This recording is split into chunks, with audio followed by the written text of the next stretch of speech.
The supply chain was breaking down before COVID. Now, of course, COVID made it worse, yes. And the war in Ukraine made it worse yet, yes. But this really started with Trump's trade war in 2018. So that, like I said, there's a thread that runs through all these things. So not to throw out my hands, I'm not going to do that. But when you ask me that, I'm thinking, well, you want to talk about China, Ukraine, supply chain, Biden, they're all a big deal. If in terms of tragedy, probably the war in Ukraine is the most important because it's highly, highly significant economically and strategically. But of course, it's a human tragedy going with it. If Chinese real estate implodes, okay, there's some hardship here and there, but it's not like people being killed or maimed or forced into refugee status. And that is part of what's going on in Ukraine. So that's probably the biggest single one, but I wouldn't miss the fact that all these things are going on at once.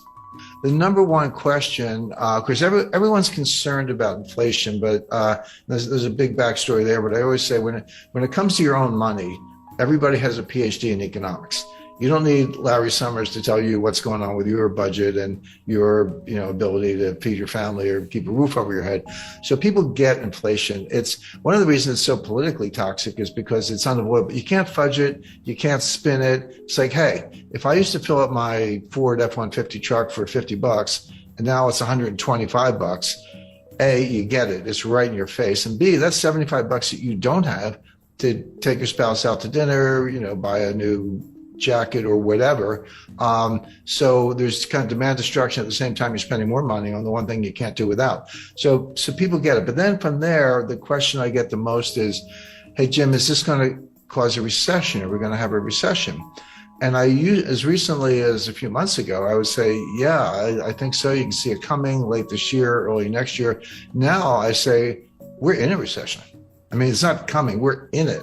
And there's data. I never make statements like that, Brian, without supporting it. We know that the standard definition of a recession is 2 consecutive quarters of declining GDP. There are a few more bells and whistles having to do with unemployment and a few other things, but that's the rule of thumb.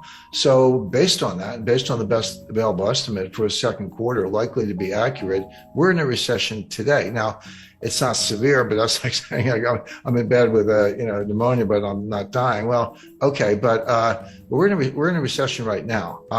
There's a lot of whistling past the graveyard. I mean, the stock market is still greatly overpriced. There's still the buy the dips mentality hasn't gone away. It's still there. You got people like Jim Cramer yelling, buy Netflix or whatever. There's institutional support. There's momentum trading. Of course, 95% of the trading is by robots. So you got to reverse engineer the 27-year-olds from Bangladesh who don't get out much. They're the ones really writing these algorithms. Brilliant engineers, but you'd have to show them around Wall Street. So all that's going on. So we haven't really seen the market collapse, stock market collapse that I would expect in association with a severe recession has not happened yet. This is just going to play out. It'll get worse as the year goes on. All right, so you're expecting a major correction in stock markets on the back of a recession. I'm not alone. I mean that is my expectation. I have my own models and I look at it closely. But if you listen to Michael Burry, Jeremy Grantham, Charlie Munger, these people have been around and they run hundreds of billions, and they're saying the same thing. So, every now and then someone will throw some statistic at me and I go, well, how long is your time series? And I go, oh, we took it back 5 years. I was like, talk to me if you've done it for 100 years, because that's a little more meaningful. But Jeremy Grantham actually did do a 100-year time series and looked at bubbles all over the world, 1929 US, 1989 Japan, 2000 dot-com stocks, and many others. And he said he's never seen anything like it. It's a triple greatest bubble of all time times 3 in the sense that it's real estate, stocks, and other asset classes. So I do. That is my view, but it's shared by a number of other analysts. And that would mean like S&P coming off another 20-30%. Yes. And again, you have to remind people. 1929, the stock market fell 22% in 2 days. It wasn't one day. It was like 12% one day, 11% the next day. So 23% over 2 days.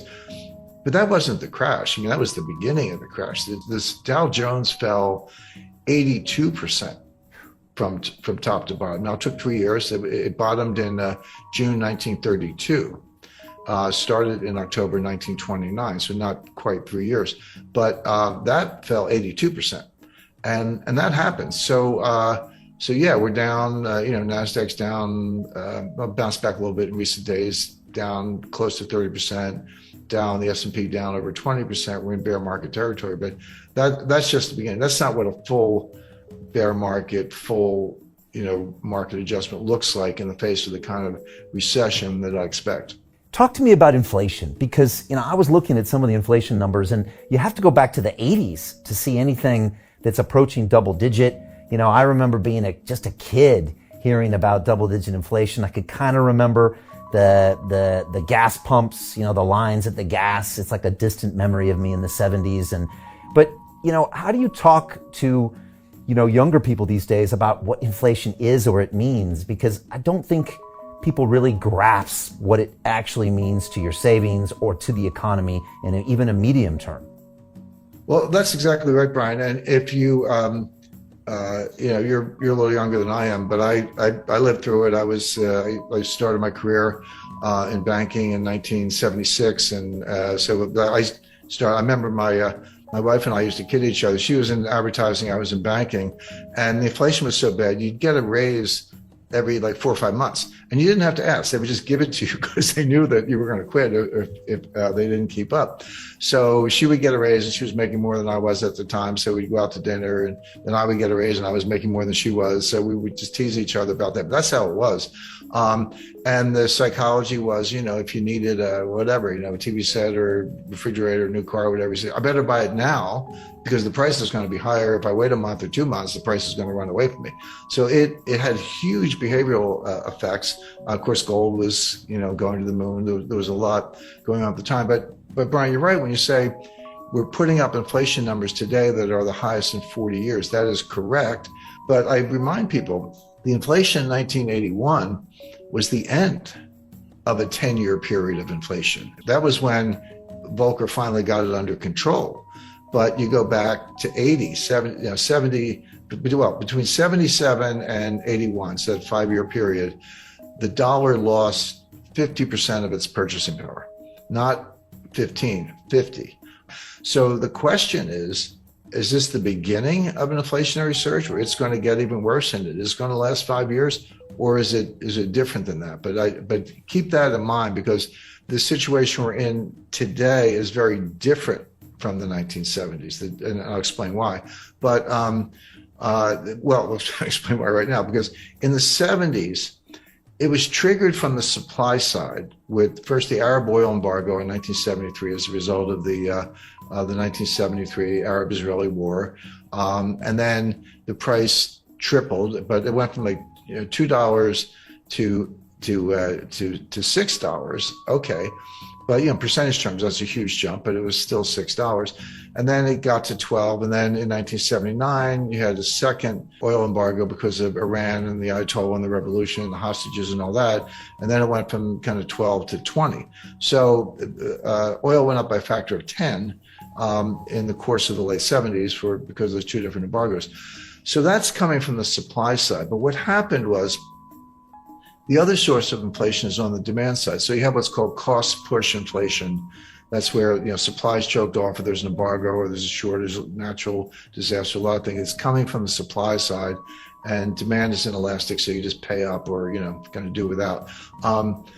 But the demand side is much more psychological. That's called demand pull inflation. That's when consumers behave the way I described, and as I say, I lived through the 70s, where hey, I better buy it today, I better buy it now. You're pulling all this demand forward and bidding up prices because you're worried that it's going to get even worse.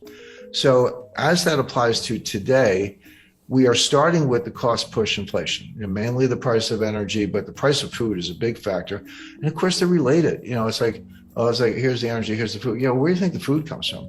To get the food, you got to feed the pigs and cows. What do you feed them? You feed them corn. How do you get corn? Well, you grow it on a farm. You need nitrogen fertilizer. You need diesel in your tractors. You get the food. You got to put it in a truck to get it from point A to point B. That requires diesel. The higher the diesel price, the higher the cost of food because you're moving it by truck, etc. So these things, as I say, are linked.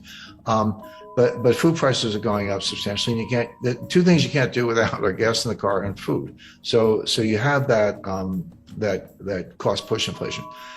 We're not quite at the stage where it's demand pull. We're not quite at the stage where individual consumers are behaving the way I described in the 1970s, saying, "Hey, better spend the money fast because it's losing value."